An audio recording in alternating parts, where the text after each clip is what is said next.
Thanks for joining us today on Envision. I'm Deanne Conrad here with Dr. Brian Maher, our superintendent, and we are educating and preparing each student to succeed in a changing world to the tune of about 24,000 students. But we have an additional task this year in that we are hoping to educate and prepare our citizenry for a vote coming up in September on a bond election.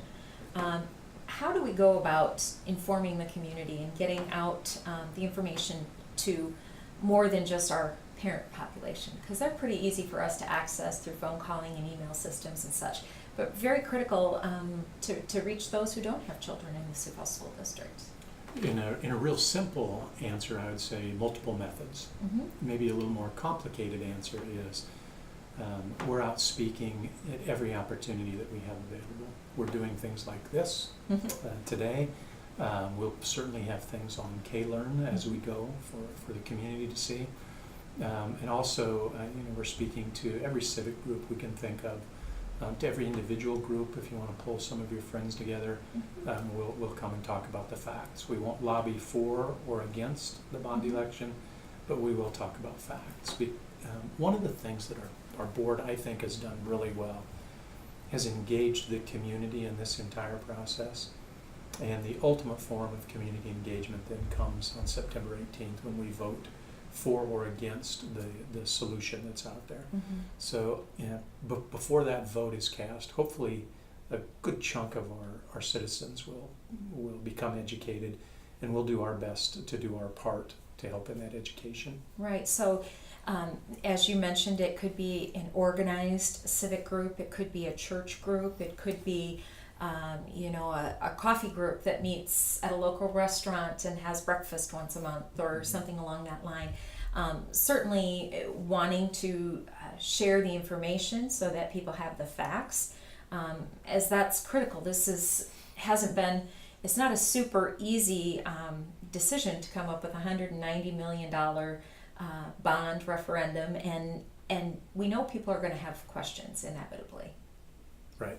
A lot of questions. I just think as you were talking, I'm thinking through, so what have I done? What do I do to help get that word out? I can tell you that tomorrow morning I'll be on the radio at 10 to 7. Next Monday night I'll be speaking at a local church. Last Monday I spoke to the Rotary, and I know several other people in the district have also been doing speaking engagements at those same or similar times throughout our community. So if you want to learn more and you want to just talk to us, we'll be happy to do that. If you want to get a group of folks together and have us come out and talk, we'll be happy to do that as well. We're looking at it from a grassroots standpoint in terms of providing the education, but also any chance we get from media or civic groups or just coffee clubs. We're happy to be of any assistance we can. Right, and so a school district election is critical. We haven't run a bond election since 1997, but we are very familiar with election laws and election processes, and so all of those same rules that apply to every other election in South Dakota will apply to this election as well. Correct. Yeah, this is from a practical standpoint, this is no different really than any other election, and we'll be held to the same standards and the same integrity of the election standards that we are for any other voting opportunities that we have as a district. One question on the ballot, and that's the question of whether or not the district should move forward with the bond of $190 million. So that one question, people should be able to get in and out, cast a ballot in a relatively reasonable amount of time. And we really do want our community to come forward and come to the polls on the 18th. I think as you're speaking there, I'm thinking, you think of going in a general election, and I might vote for the president, I might vote for congressman, I might vote for senator, I might vote for mayor, I might vote for a constitutional amendment, I might vote for city council. And at least for me, more often than not, there's one or two of those things that I'm really not sure that I've done my due diligence. This is one issue.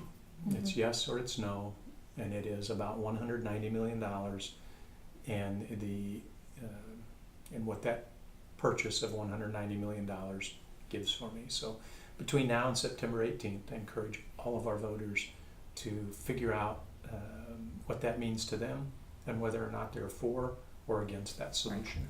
If you want to know specifics, there is a bond calculator on the district's website. You could put the price of your home or the assessed value of your home into the calculator, and it will tell you how much the tax implication would impact you. The number we've been using, because $185,000 is the median priced home in Sioux Falls, that's $2 on $185,000 assessed value per month. Correct. So at $24 per year. But do go out and use that bond calculator. It's out there for your benefit so that you can see exactly what the tax implication would be for you and your family. We hope that you join us at the polls on September 18th. Thanks for joining us today.